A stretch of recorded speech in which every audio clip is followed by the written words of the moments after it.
U rikthejmë sërish në studio për të vazhduar edhe më tej. Tani në linjë të drejt për drejt do e kemi kolegën tonë Abibe Qaili, ku kohëve të fundit një deklarat ka çirkulluar nga Ministri i Arsimit në vendin tonë, ku çdo 7 vjetë duhet të kalojnë në rizgjedhje profesorët universitar. Por kjo, çfarë mendimi kam për këtë deklarat profesorët universitar? Në linjë të drejt për drejt kemi kolegën tonë Abibe Qaili, zbashku me profesorin universitar Zotrin Murat Aliu. Shpresoj që tani më kolegja na dëgjon. Përshëndetje Abibe. Po, përshëndetje Rehan. Një nga ndryshime që është paralajmëruar nga Ministria e Arsimit është heqja e statusit të përhershëm për profesorët universitar dhe parashikimi i rizgjedhjes së tyre çdo 7 vjet. Çfarë nënkupton ky propozim dhe cilat mund të jenë pasojat e këtij ligji, do të bisedoj me profesorin universitar Murat Aliu, i cili do të ndajë me ne vlerësimin e tij profesional për këtë çështje. Përshëndetje profesor dhe faleminderit që jep pjesë e emisionit tonë. Përshëndetje, mëngjes. Cili është qëllimi kryesor i këtij rizgjedhjes së profesorëve çdo 7 vjet? Kështu pra, qëllimi kryesor ma merr mendja, se nuk kam pa draft propozim ligjin, është që ekziston një problem. Profesorët, tu në Maqedoni kryesisht, pasi që marrin thirrjen e fundit apo titullin e thonin profesor ordinar, disi ndalojnë së punuari punime shkencore, shkuari në për konferenca e kështu me radhë. Dhe tani kjo në një farë mënyrë do duhet të ishte një lloj mekanizmi që do t'i shtynte ato të gjatë gjithë karrierës së tyre deri në daljen në pension të jenë aktiv në botën, le të themi kështu, akademike. Por unë personalisht kam vërejtjet e mia dhe nuk e di se sa kjo është zgjidhja e duhur për t'i motivuar, le të themi, profesorin apo botën akademike që ato në mënyrë aktive gjithë kohës të merren me punë akademike. Mbase mund të ketë edhe forma dhe metoda të ndryshme në këtë drejtim.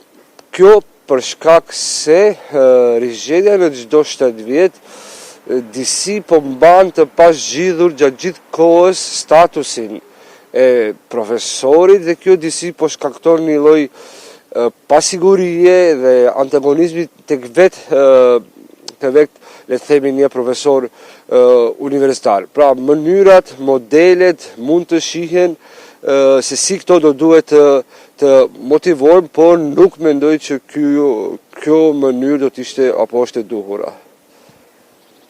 Po si mendoni se do të pritet kjo nga sfera akademike? Realisht kam filluar të qarkullojnë fjalë apo debati vetë se është hapur kështu të paktën në mënyrë jo formale brenda botës akademike apo profesorëve dhe nuk shoh që pritet me ndonjë lloj entuziazmi, pikërisht për arsyet që i thash pak më parë, pra kjo shkakton një lloj pasigurie te vetë profesorati dhe një lloj varësie, le të themi, gjatë gjithë karrierës nga, nuk e di, byrokrat, Ministrinë e Arsimit, byrokrat brenda universitetit, dhe nga ana tjetër ju e dini që kemi autonominë në universitete, kemi autonominë, dignitetin e një intelektuali, profesorit, cili megjithatë do duhet të jetë i pavarur dhe i siguruar mirë. Vetëm kështu mund të motivohet, besoj, një profesor për punë shkencore. Po, si garantohet liria akademike në një sistem me vlerësim periodik? Pikërisht këtu është këtu qëndron edhe thelbi, pra nuk e di a mund flasim për liri akademike në një kësi lloj vlerësimi periodik, siç e quajtët juaj, për arsye se siç thash, pra kjo po krijon një lloj bote akademike e cila gjithë kohës duhet ishte varur nga procedurat administrative, procedurat byrokratike e kështu me radhë. Dhe më duhet ta them që me këtë lloj propozimi besoj që cenohet ajo që quhet liria akademike, liria intelektuale, por edhe vetë dinjiteti i profesorit. Po cilat janë kriteret bazë të vlerësimit dhe kush mendoni se i përcakton ato?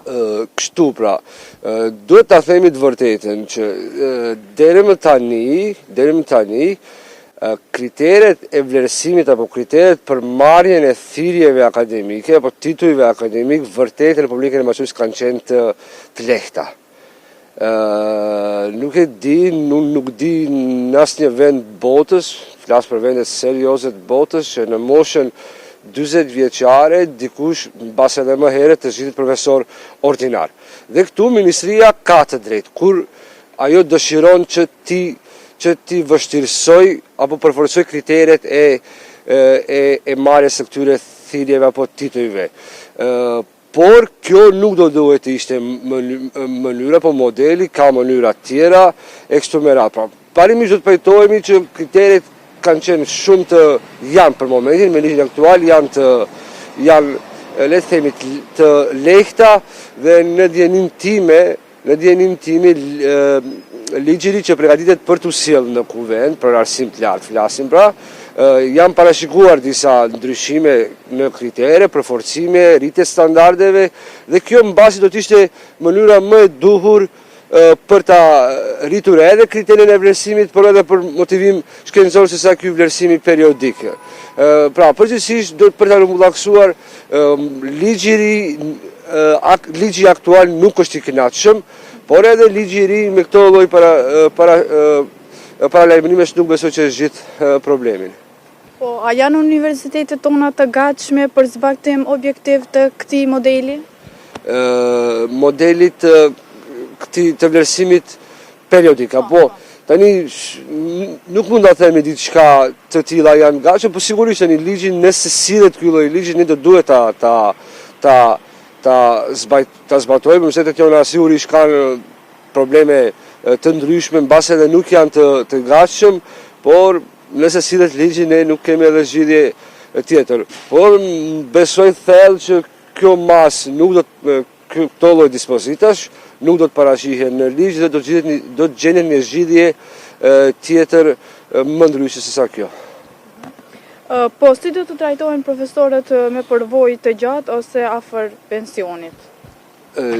Pra si që thash, akoma nuk e kam parur në propozim ligjin dhe nuk dim sakt se çfarë qysh tek parashihet. Vetëm atë që dëgjuam pra është se profesorët çdo 7 vjet do ta rivlerësojnë le të themi thirrjen e tyre. Pikërisht edhe ndaj profesorëve që më të vjetë le të themi se janë para pensionit, një masë e tillë nuk besoj që do të ishte korekte, le të themi kështu. Kaq. Po, a pritet që ky propozim të rrisë cilësinë apo të krijojë pasiguri profesionale? Ideja e ndryshimeve ligjore dhe duke përfshirë edhe këtë ide, sigurisht, pra si që thamë, është rritja e cilësisë. Por se a është mënyra e duhur kjo, unë pra si që thash nuk mendoj që është mënyra e duhur, ka metoda, modele ndryshme në përbotë se si duhet rritur cilësia në arsimit lartë, apo për më tepër në punën kërkimore shkencore të profesoratit. Kjo, pra si që thamë, shkakton një lloj pasigurie të këtë profesoratit, kufizim të risë akademike, e kështu me radhë. Modelet janë të ndryshme në përbotë, do duhet shihen modele tjera. Unë për shembull jam më shumë në ngritjen e kritereve për marrjen e thirrjeve akademike, se sa kështu një lloj rivlerësimi periodik nga 7 vjet. Ashtu siç e theksova, vërtet profesorati tek në turma qëni, pra ligji, kriteret janë shumë të ulta për marrjen e thirrjeve dhe këtu del gjithë konfuzioni. Më pas ka edhe, le të themi, ka mund ndërmerren hapa të ndryshme për ta motivuar profesorin i caktuar, një X profesor, i cili mas marrjes së thirrjes fundit të merret në punë shkencore, ka masa pafund që mund të mendohen dhe të merren në këtë drejtim. Po, sa mendoni se është i përfshirë komuniteti akademik në hartimin e ligjit? Ta them drejtën, nuk është që është i përfshirë, paktën ky është mendimi im. Vitin e kaluar, pra me njëherë pasi është krijuar qeveria e re, në kuadër të Ministrisë së Arsimit të Lartë është formuar një trup koordinativ, kështu quhej, në cilën marrin pjesë, nuk e di kush merr pjesë, po e di që është themeluar, është krijuar një trup i tillë dhe këto kanë krijuar këtë draft propozim ligj. Sigurisht më merr mendja që marrin pjesë njerëz nga bota akademike, kuptimin e ngushtë fjalës, por që paktën unë si pjesëtar i universitetit caktuar të Universitetit Publik Maqoni, por që është hapur ndonjë lloj debati më gjerë, nuk më kujtohet dhe nuk e besoj që është përfshirë, siç thatë pra, bota akademike kuptimin e gjerë të fjalës. Po, mendoni se duhet të përfshirë? Sigurisht. Patjetër duhet më marrë parasysh mendimet e botës akademike, profesorëve, po jo vetëm. Tani nga ajo që dim është se këto ditë paktën në ndjenin time do të lëshohet në shqyrtim propozim ligji për arsim të lartë, mbase edhe tani do të filloj debatin më i gjerë, ku do të mund përfshihen gjithë ato që kanë dëshirë të kontribuojnë në këtë lloj debati. Po, a ekziston rrezik të preket autonomia e universiteteve? Nuk e di, pra po e përsëris ligjin në fjalë, propozimet që ndryshimet që parashikohen nuk i di, megjithëse edhe çështja e autonomisë universitetit është një nocion relativ, pra ku fillon ajo autonomi dhe ku mbaron, për ta përcaktuar pak është e vështirë, por më mirë presim se ta shohim se çfarë parashikon ligji dhe më pas edhe mbase edhe vlerësojmë edhe këtë pyetje.